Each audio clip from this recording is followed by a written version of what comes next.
Few moments later.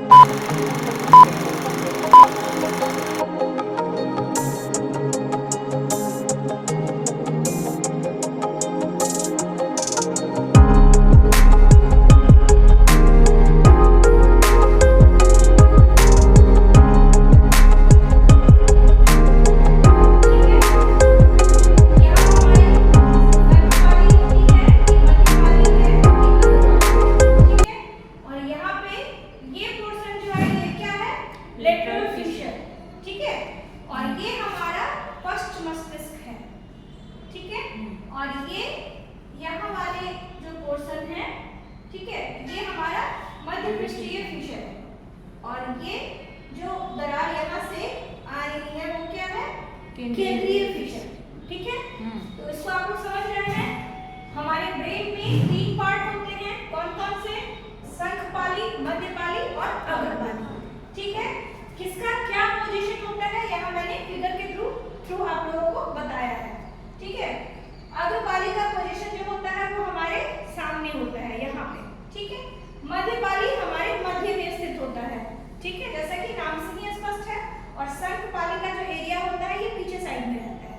और सबसे पीछे साइड जो है पश्च मस्तिष्क, जो हमारे पीछे का एरिया रहता है, ठीक है। अब इसके बारे में हम बृहद रूप से जानेंगे। गोलार्ध की आंतरिक संरचना है, ठीक है। मस्तिष्क 2 गोलार्ध अर्थात बायां गोलार्ध और दायां गोलार्ध, 2 गोलार्धों में बटा हुआ है।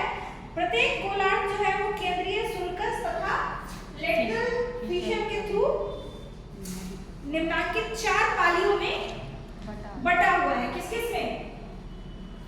अग्रपाली, मध्यपाली, शंखपाली और पश्च मस्तिष्क या पश्चपाली, ठीक है। ये 4 भागों में बटा हुआ है। अब हम जानेंगे अग्रपाली क्या है, ठीक है। अग्रपाली जो है यह केंद्रीय शुल्कस के आगे, जो यहाँ पे केंद्रीय शुल्कस है, यहाँ फिशर या शुल्कस, इसको हिंदी में शुल्कस कहते हैं और इंग्लिश में फिशर कहते हैं, ठीक है। तो ये अग्रपाली कहाँ स्थित है? केंद्रीय फिशर के आगे, ठीक है। ऊपर की तरफ ये है। और इससे क्या होता है कि हम गति या फिर पेशीय कार्य को कंट्रोल करते हैं। मतलब हमारा जो मोशन होता है, जो फिजिकल कंट्रोल होता है वो किससे होता है? हमारे अग्रपाली से होता है, ठीक है। Got it? फिर उसके बाद इसमें ये सबसे बड़ा पाली होता है ब्रेन का, ये सबसे बड़ा पाली है। इसमें पेशीय कॉर्टेक्स तथा ब्रोका क्षेत्र तथा अग्र साहचर्य क्षेत्र आदि सम्मिलित होते हैं, ठीक है। फिर हमारा दूसरा है मध्यपाली। मध्यपाली यह हिस्सा जो है केंद्रीय शुल्कस के पीछे तथा सिल्वियस के दरार के ऊपर होता है, ठीक है। केंद्रीय शुल्कस के पीछे, यहाँ पे जो केंद्रीय शुल्कस है उसके ये पीछे है, अग्रपाली इसके आगे है। स्पष्ट रूप से यहाँ देख रहे हैं आप लोग। मध्यपाली कहाँ स्थित है?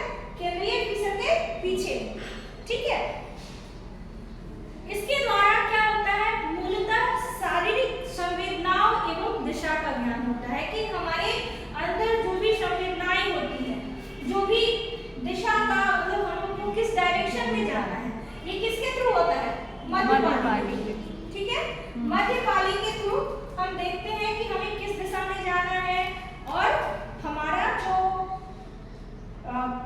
शारीरिक संवेदना है ना, वो इसी से कंट्रोल होता है। Got it? Any problem? Lobe कहते हैं। यह हिस्सा जो है सिल्वस के दरार के नीचे, जिसे हम कनपट्टी कहते हैं, मैंने बताया ना इस साइड में होता है, जो कनपट्टी के साइड में होता है। कौन पार्ट? शंखपाली, ठीक है। इसके द्वारा हम श्रवण संवेदनाओं को प्राप्त करते हैं। जो हमारी श्रवण संवेदनाएं हैं, जो हमारी सुनने की क्षमता होती है, वो कौन कंट्रोल करता है? शंखपाली के द्वारा, ठीक है। इसमें वर्णित क्षेत्र तथा शंख साहचर्य क्षेत्र दोनों ही सम्मिलित होते हैं, ठीक है। अब हम जानेंगे पश्च पाली, पश्च मस्तिष्क, ठीक है। ये गोलार्ध का सबसे पिछला हिस्सा होता है। बैक में यहाँ पे देख रही हैं आप लोग, गोलार्ध का क्या है? ये सबसे पिछला हिस्सा है। और इसके द्वारा दृष्टि संवेदन का हमें ज्ञान होता है। जो हमें देखने की संवेदन होती है वो किस ठीक है। पूरे न्यूरोकॉर्टेक्स में 6 कॉर्टिकल परतें की मोटाई तथा कोशिका संगठन में थोड़ी भिन्न होती है और न्यूरोकॉर्टेक्स के विभिन्न क्षेत्रों में ऐसी परतों की एक अपनी कुछ विशेषताएं होती हैं, ठीक है।